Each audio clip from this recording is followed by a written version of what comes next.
Hey Jem, welcome to Saffron Cut, YouTube Diary by Daisy Fishayo. Me on my channel. You're welcome to my channel. I have a special video today. Today I'm going to be talking about my abortion with pills experience, and in this video I'm going to talk about medical abortion, often that's abortion with pills, the types of abortion pills, my experience with Cytotec abortion pill, and basically just gonna be hyping you up to exercise your your reproductive and human rights. I'm also going to talk about the advantages of an abortion with pill versus like an in-clinic abortion or a surgical abortion. I'm going to talk about post-abortion care. That's like super duper important. So if you're not already subscribed to my channel, just go and subscribe, like this button, and just click that share. This video is possible with the wonderful platform safetochoose.org. Safetochoose.org just offers information on abortion services, abortion care, types of abortions, how to carry out those types of abortions. They have multilingual counselors, they have lots of resources, they have cool charts, they even have this cool pregnancy calculator, but that's by its side. They have accurate breakdowns of which abortion pills and facilities are available in which African countries and which Asian countries. It doesn't get cooler than that. In fact, the resources on safetochoose.org are numerous, vast, detailed, yet also at the same time very inclusive. So this video is for cisgender women, non-binary folks, intersex folks, trans-masculine or trans-queer folks. If you have the reproductive abilities to get pregnant, you have the reproductive ability and the right to choose to have an abortion. I need you to know now that all those shame and guilt, it's not your own business. Society enforcing forced fertility on people, either by mocking people with infertility issues or shaming persons who choose to have an abortion, it's not your business. That shame is not yours, like I always say on my channel. So having said that, let's dive right into the video. So abortions, medical abortion with pills, aka self-induced, self-managed, or my favorite term, DIY abortion, do it yourself. I prefer them actually to in-clinic or surgical abortions. I'm going to give you a long, not too long, but I'm going to give you all the bullet point reasons why I prefer them. But first, let's talk about like what is abortion pills. So abortion pills, it's medical abortion, basically having an abortion with pills, certain abortion pills. And there are two types of abortion pills, right? There is the combination one, and there's the one that just has misoprostol. Misoprostol only abortion pills. Then there's a combination of misoprostol and also mifepristone. Wow, mouthfuls. So the one I used was the misoprostol only pills, that is Cytotec. So basically my review is going to be focused on this one. Exactly. And basically those hormones, what they do is that they stop progesterone, which is the hormone for pregnancy, from getting to the womb. They open up your cervix, and at the same time, that's for the combination. And then that's misoprostol does all the things I just mentioned. Then misoprostol now comes with the the clamping, the cramping, and that now helps expelling of the pregnancy. And that's it. That's all. So let's get down to, I can't say the tea, but let's get down to the chit chat. So my procedure, anybody can have an abortion for different reasons. Mine was because, one, it was an unplanned pregnancy, I wasn't ready for it, and also you don't owe anybody an explanation, but the tea. Yeah. And also because my pregnancy occurred as a form of sexual violation, and my partner at that time, one of my sexual partners at that time, stilted. He did not use the condom I laid out, and he ejaculated in me, and I found out, and I was just like stunned, and like, wow, this was someone that I trusted. This was someone who was, funny enough, also a medical practitioner. You would think they'll be responsible with their sexual health and their partner's sexual health.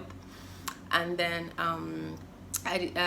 although the next morning he called me emergency contraception, which I was hesitant to take, because at that time I was on certain contraception, and I was like, I had that erroneous belief that if you're on one, you cannot use another one. Story for the gods.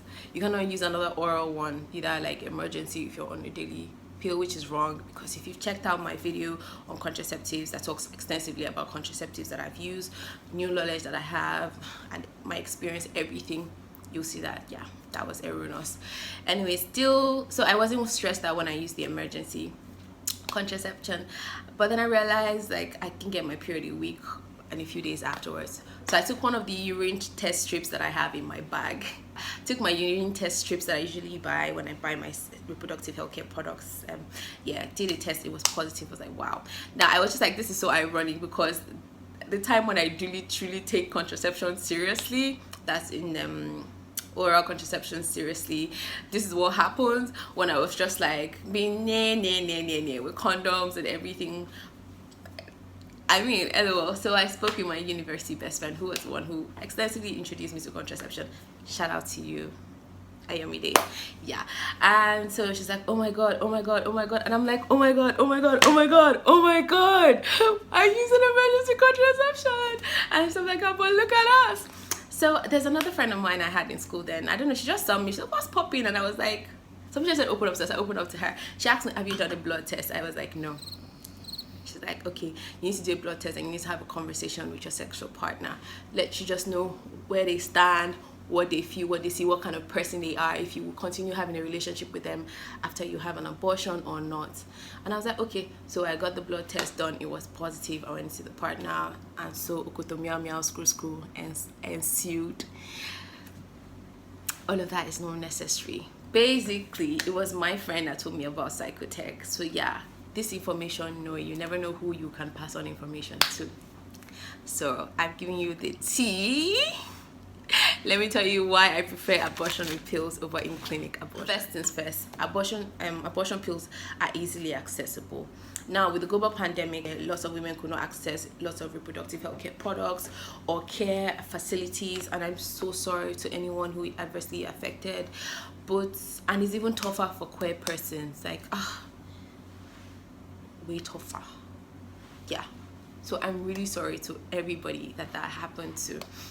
Apart from the fact that it is accessible during conflict, whatever, you can just have in your bag, use on the go, wear your sanitary pad, finish your bleeding, do your post-care, abortion care.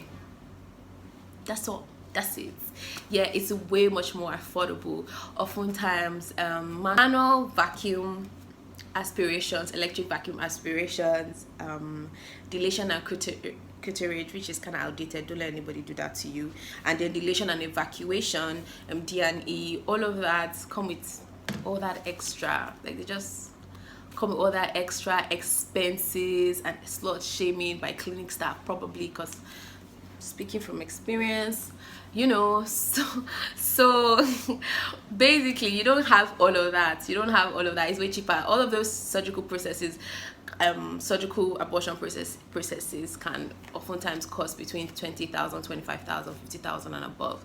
It can cost from 4,000 to 10,000. When I got my Cytotec, it was like around 4,000. I just needed one pack of 8 pills, I think. Yes. Yeah. So apart from that, what other advantage does it have? It's easier. It gives you control because you are the one. You're managing it. It just gives you that sense of control because you're managing it. It's more private. Nobody has to know. Just you and your gang. You know, you and your squad up. Yeah, it's healthy. All those myths about, oh, you're gonna become infertile. Oh, it's not safe to do it repeatedly. Nah, lie, my dear. Nah, big fucking excuse me. Nah, lie. I said what I said. Yeah. So You can buy it and stuff for future use or for friends and sisters and family. You know. Yeah, so those are the advantage of abortion pills, and that's why like I prefer that in surgical like procedures. But you need to know that abortion pills can only be used for 11 or lesser than 11 weeks pregnancy. Any other thing, you have to explore other methods. You can't really use it if you have an IUD. Yeah, so it's best you remove it. If you have an IUD implant, you remove the IUD implant before you use it. Let's get to my Cytotec experience. So yeah, the pharmacy wants to sell it to us. My friend had to like, because it's also prescribed for other things. Yeah, so it's accessible for other things. So we got a nurse to get it like for us, and then I ingested some pills. Oh yeah, so take painkillers 1 hour before cause of the cramping. I didn't have excessive cramping initially, but I did within the 48 hours. Yeah, so I ingested, and like I was advised to ingest some and insert some into my vagina. That's how I used it. So Cytotec is a white pill. It's just a small, it's round, it's white, it's a bit flat. Yeah, so on safetychoose.org they advise you put it under your tongue, let it melt. This is 1 hour after you've taken your pills. There are different dosage plans there, and basically I took it early around like 4 a.m 6 a.m I think I remember clearly. My best friend came to come and stay with me throughout the period. She took care of me, she got me food. I wasn't immobile. That's the funny thing. I was surprised. I didn't know what to expect. I mean, I knew what to expect. People had said stuff, but it's different experiencing it. So I wasn't immobile per se. I could move about.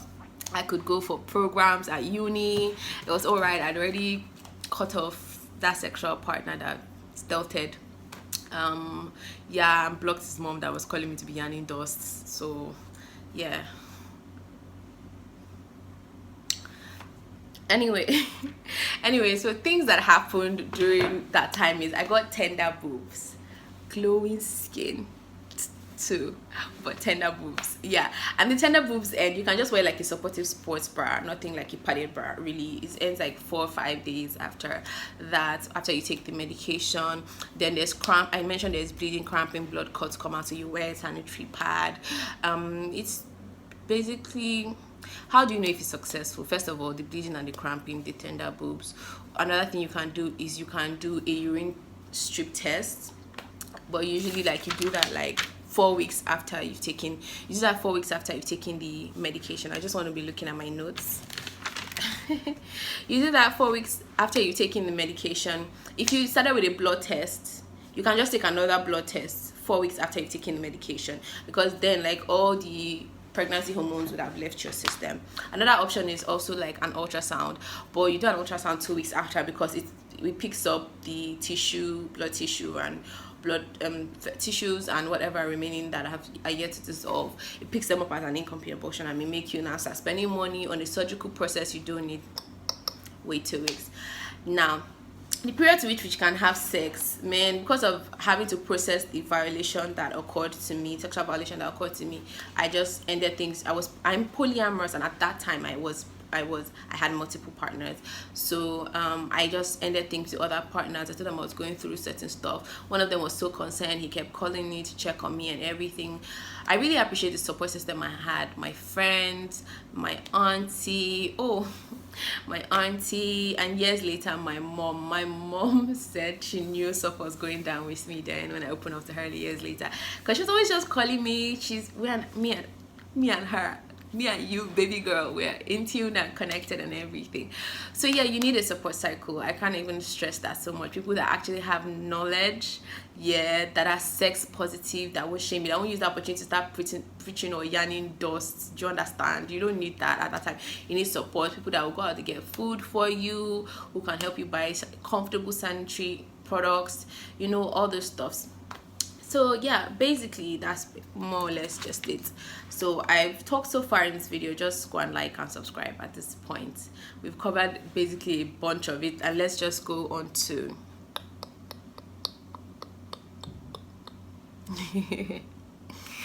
post-abortion care. Let's talk about post-abortion care. Post-abortion care basically just entails you ensuring that your health is is all right after you have a spontaneous miscarriage, or you have an an unsafe abortion. And hey, there's no shame in having an unsafe abortion. What's important that you get yourself some care afterwards, when you can afford to, when you can. And I'm so sorry about that experience. If that was a life-threatening experience for you, or a traumatic experience for you, I'm sending you kisses. So let me just share some let's talk about post-abortion care, right? First of all, like I said, you can find out if your abortion was successful. That's the first step. You find out if the abortion was successful. If it was, then great. You don't need to do any other surgical procedures to make sure that the womb is empty, because that's part of post-abortion care, doing certain surgical procedures to make sure that the womb is empty, is cleared out. Also treating injuries or infections. You need to be careful when you're on the abortion pills and at that time you're cramping and bleeding. That's not the time to use tampons. I'm sorry, dear. Use a sanitary pad. Do not insert anything so you don't get any infection, because you can't be dealing with all of that and then catch an infection. Don't change anything so you don't catch yeast or anything. Your body is going through it at that time. Be careful, germs, okay? So yeah, basically accessing emotional support. I mentioned the importance of having your support squad. Having your support squad, your sex positive support squad. If you don't have that, that's fine. You're not alone. Visit marystopes.org. They have counselors, sex positive counselors. It is queer inclusive stuff. Also visit savetochoose.org, queer inclusive counselors. You need it, okay? And it's okay if you feel guilt or shame when you're feeling the fatigue and everything after that. Just know that it's not for you. You toss it away. Why you are here in the first place, please, dear, once you get your menstruation, we should return, like start using contraceptive immediately. Yeah, make sure you craft a sustainable consistent contraceptive use plan, and get on it immediately, dear. Immediately you see your next period, just start using contraceptive, whether it's oral or you get an IUD implant, injectable ring. There's so many things you can do. You can get a daily oral pill. I mean, watch my video on contraceptives. Yeah, so just start using it. I don't know. Yeah, and then sex, give your body time to heal, okay? That's pretty much it. That's it. Thank you so much for watching. I really appreciate it. You stay till the very end. Don't forget to subscribe, to like, and to share with others. I'm gonna drop the description in my description box. You're going to see the link to savetochoose.org. You're going to see the link to Mary Stopes. I mean, they're doing amazing work. 10% of women who have access to contraceptives right now is through Mary Stopes International Organization, Nigeria. I mean, it doesn't get cooler than that. Let's help people have access to safe abortions, because unplanned pregnancies make up 40% of pregnancies yearly. That's insane. Thank you so much for watching, Gem. Mwah. Bye.